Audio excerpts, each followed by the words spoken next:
Grabe, kahit sa kasingit-singitan kinukuhanan ko talaga para naman makita nyo po. Kita nyo po dyan, no? May ilang kulay green na. Diba? Kasi akong rest na naman. Nagtanim na naman ako ng tahong. Ayun, oh, malalaki na din yun sa kabila. Grabe naman yung ang gigi na naman sa akin. Ngayon nga lang uli kami nagkita.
Manila Bay Dolomite Sand po tayo ngayong araw at andito tayo sa may karugtong nitong phase 2. So dito sa, kumbaga ito yung magiging phase 3, kaya lang wala itong Dolomite Sand, so hindi ito tinambakan. So gray sand lang po yung nandito. So yung doon ang view ay Remedios Manila Yacht Club. Good afternoon po sa inyo lahat at yes, dahil nga ay panay ang ulan, lakas ang hangin. Eto. Oh, so yung mga tambak na mga halong mga basura dito, so nabawasan na. Maraming salamat sa mga naglilinis. Syempre, usaping Dolomite Sand. Nandito pa din po ang ating Stero Rangers ng DENR, MMDA. Ayan. So dito tayo. So hapon na. Good afternoon po sa inyo lahat at Sunday Pinas. At ngayon ay September 10, 2023. So yun na, nakikita nyo po yan na ilaw po yan. Solar.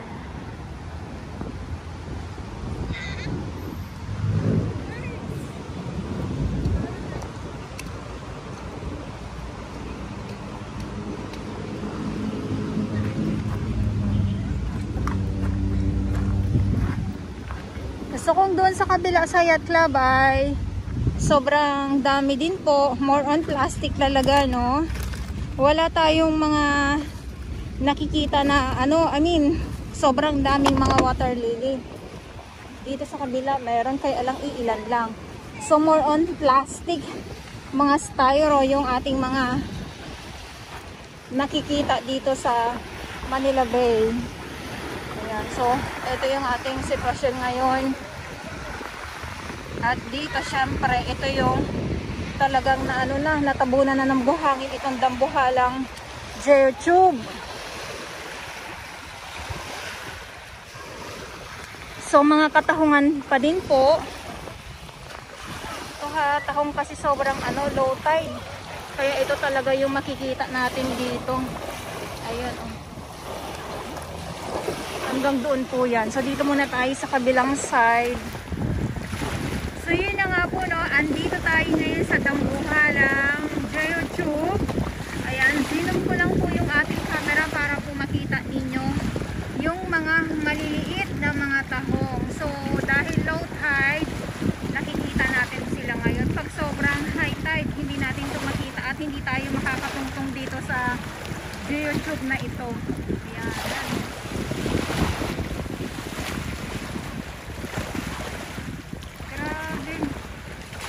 Na lang talaga ay nakakapon ako para naman makita natin itong mga na to, yung mga katahungan.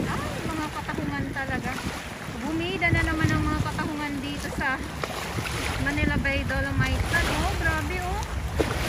Wow. Dahil yan malakas ang ang alon at hangin nga ay naku. Alam nyo na po yung mga halo-halong mga basura.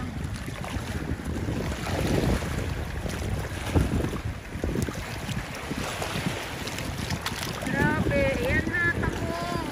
Maliliit pa lang po yan sila. Kaya pag malalaki na yan, harvest na natin yan. Makikipag-harvest din po ako.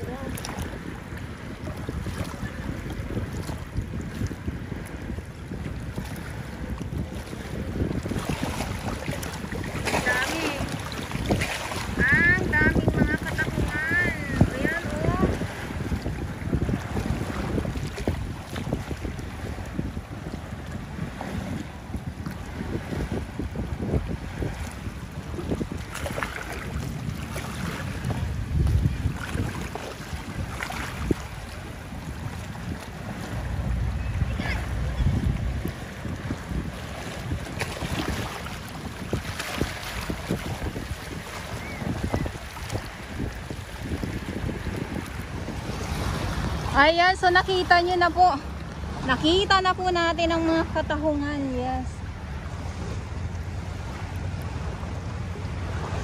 Mga katahungan. Pero grabe naman yung tirig ng araw. Ito yung sinasabi ko na Geotube.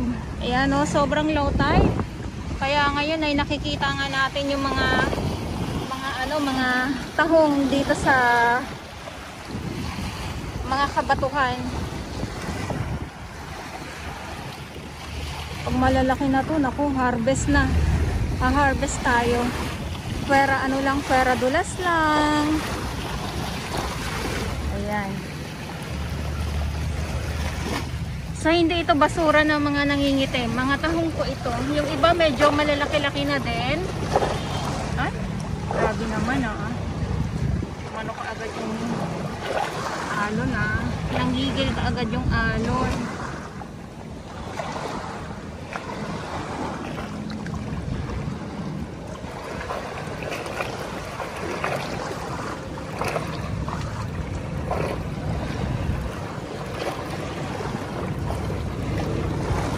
Ay, huwag naman lumakas. Grabe hinigigil nyo na naman ako So yung iba ay kulay green na yung iba dito sa baba Ayan kulay green na. Wow. Ako napasa ang ating camera. Grabe na lang kung ma-harvest to lahat. Kaya na lang pala, ulitin ko lang sa ating mga viewers, kaya na lang pala meron tayong mga nakikita ng mga tahong dito sa Dalampasigan kasi talagang itong kabatuhan ay nagiging pugad ng mga tahong at itong Geotube. Grabe naman. Ngayon lang tayo nagkita, Alon. Bakit ganyan ka naman sa akin? Huwag ka naman ganyan.